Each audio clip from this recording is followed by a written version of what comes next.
Welcome sa Dries TV. Kung interesado ka sa ganitong news, huwag kalimutang isubscribe ang ating YouTube channel. Maraming salamat! So ayun, welcome back again sa ating YouTube channel mga kakimpaw, and for tonight's video, ang pag-uusapan natin ay good news tungkol ito kay Kim and syempre kay Paula Avellino. Pero bago po ang lahat, maraming salamat sa inyong patuloy na pagsuporta at pagsubaybay sa mga daily update natin. Kaya naman bilang pasasalamat, narito po ang ilang napili kong komento patungkol ito sa naging previous update. Unang komento mula po ito kay Ginang Luming Bautista. Sabi niya, sorry mga kakimpaw, Kimmers ako pero ngayon Kimpaw na. Kaya lang nagdududa ako kay Paulo. Wala bang asawa-asawa si Paulo kasi hanggang ngayon nasa Nueva Ecija siya. Anong ginagawa niya doon? Di ba talaga, or di ba taga Baguio siya? Sinong ginagawa niya or anong ginagawa niya sa Nueva Ecija? May pamilya ba siya doon? May asawa ba siya at anak doon? Hindi pala sila magkasama ngayong Pasko at sa Nueva Ecija siya magpapasko. Ibig sabihin may asawa at anak siya. Nako, maraming salamat sa komento, Ginang Luming Bautista. Nako, wala pong katotohanan na may asawa si Paulo Abilino. Oo, may anak siya, pero na kay LJ Reyes, nasa ibang bansa po. Pero yung asawa, mga kakimpaw, tingin nyo, gagawin ni Paolo Avellino magpaka-sweet and magpaka-caring kay Chinita Princess kung meron siyang asawa at anak. Hindi po yun maatim ni Paolo Avellino. Knowing Paolo Avellino, meron po siyang paninindigan at never po siyang nang loko ng ibang tao. Ayaw na ayaw niya po yan. Number one na ayaw niya po yan, mga kakimpaw. Kaya kung may asawa at anak niyan, tingin nyo makakaganyan-ganyan yan kay Chinita Princess, di ba? Nako mga kakimpaw, iwasan po natin ang mga negativity. Sa positive lamang tayo kasi hindi naman po totoo na may asawa at may anak si Paulo. Okay, magkakaroon pa lang ng asawa at anak. Huwag po nating pagdudahan si Paula Avellino kasi napaka-pure, napaka-genuine ang pinapakita niya po kay Chinita Princess at sa acting mga fans, 'di ba? Gusto lang po talaga ni Paula Avellino maging pribado yung relationship nila ni Chinita Princess. Kaya kung minsan at madalas pala mga kakimpaw ay nagtatago sila or very private lang talaga sila at sila na lang kasi yung nakakaunawaan nun, 'di ba? Kaya hindi na po kailangang ipubliko yung mga ginagawa nila ni Chinita Princess. Kaya happy lang at maging positive, okay? So maraming salamat sa komento, Ginang Luming Bautista. God bless po and mabuhay kayo. At ang next comment naman mula po kay Ginang Arlene Cassis. Sabi niya, anong balita sa DC nila Miss Dres? Hindi pa naglabas ng ayuda ang Kim Pao sa DC nila. Para mapanatag na tayo kasi sa DC lang natin malalaman ang totoo eh. Nakaka-stress na talaga ang mga balita Miss Dres. Baka sa mga negative issue ng Kim Pao, maapektuhan sila Miss Dres at magdesisyon na talaga sila na mag-separate muna sila kasi hindi na nila kaya ang mga bashers. Sana wag naman kasi isa na ako sa malulungkot. Sana ma-interview na ni MJ si Paulo next year kasi may promise siya kay MJ na pag na-interview siya ulit nito, next year sasabihin na kung ano ang meaning ng true love. So huwag kayong mag-alala, ng Arlene Cassis. Maging kalma lang kayo dahil si Kim and Paolo Avellino ay okay na okay naman po. Alam natin na malalim na po ang relationship ni Kim and Paolo Avellino at nakikita natin yan sa mga kilos at galaw po nila. Alalahanin po natin na hindi na po mga bata si Kim and Paolo Avellino, may mga edad na sila kaya alam na po nila ang mag-adjust at umunawa sa isa't isa.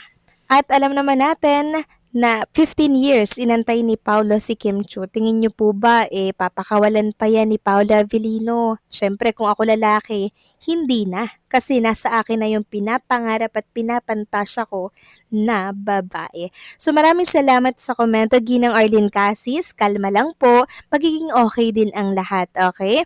So ayun na nga, pag-usapan na natin mga kakimpaw ang mga topic po na nakalap natin sa gabing ito. At unahin na nga nating pag-usapan ang tungkol dito sa picture po ni Paula Avellino and Kim Chiu na lumabas ngayong gabi.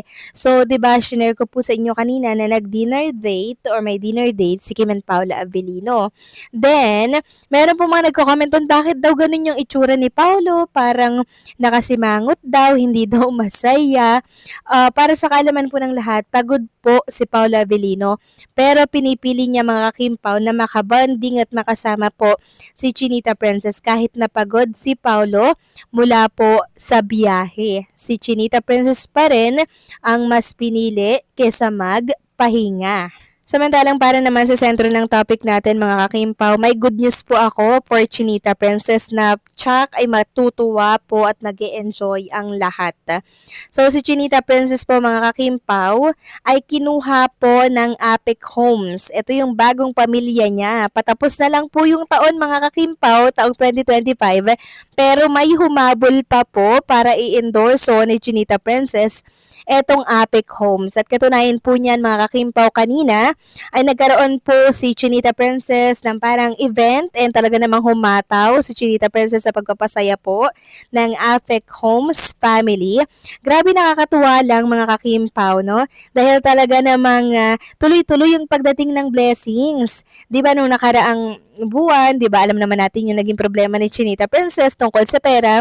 Ito tang Apex Homes talagang nagtiwala at pinili po si Chinita Princess at katunayan yan mga kakimpaw ay pumirma na po ng kontrata si Chinita Princess sa Apex Homes. Yes po mga kakimpaw, sobrang saya po ni Chinita Princess habang siya po ay pumipirma ng kontrata sa bago niyang family which is itong Apex Homes. Ito pala yung ganap niya kanina mga kakimpaw na binahagi po ng glam team ni Chinita Princess na kung saan parang may ano nga siya, may ganap. So ito po pala yon mga kakimpaw. May event pala siya kanina para sa Apex Homes. Nako, ano ba yung Apex Homes na yan mga kakimpaw? So base nga po sa pag-research natin, ang Apex Homes na yan ay a real estate developer in the Philippines, specializing in affordable, low-cost residential housing such as townhouses, duplexes, and single-attached house. So yun po pala yun. Si Kim Chiu po ang bagong endorser ng Apex Homes. Nako, nakakatuwa naman mga kakimpaw kasi another blessings naman ito kay Chinita Princess. Ito nga po yung picture ni Kim Chiu kasama po ang mga executive ng Apex Homes na talaga namang mas pinili si Kim Chiu sa dinami-rami pong artista ng ABS-CBN at ibang mga network. Pero kay Kim Chiu sila nagtiwala kasi nakikita po nila kay Chinita Princess yung dedication and hard work ni Chinita Princess sa mga ini-endorso po niya na product. Kaya ngayon pa lang, congratulations Chinita Princess. And syempre, for sure, si Paulo Avellino, mag-e-enjoy yan ng sobra-sobra pag nalaman po mga kakimpaw, etong panibagong blessings ni Chinita Princess. Deserve ni Kim Chiu mag-celebrate with Paulo Avellino. Hindi kaya yung picture na nakita natin kanina ay celebration yun ni Paulo Avellino and Chinita Princess para sa bago niyang endorsement. Well. Tingnan na lang natin mga kakimpaw. Again, congratulations Kim Chiu sa bago mong pamilya. So paano mga kakimpaw? Hanggang dito na lamang po ang update natin. Maraming salamat sa patuloy na pagsuporta.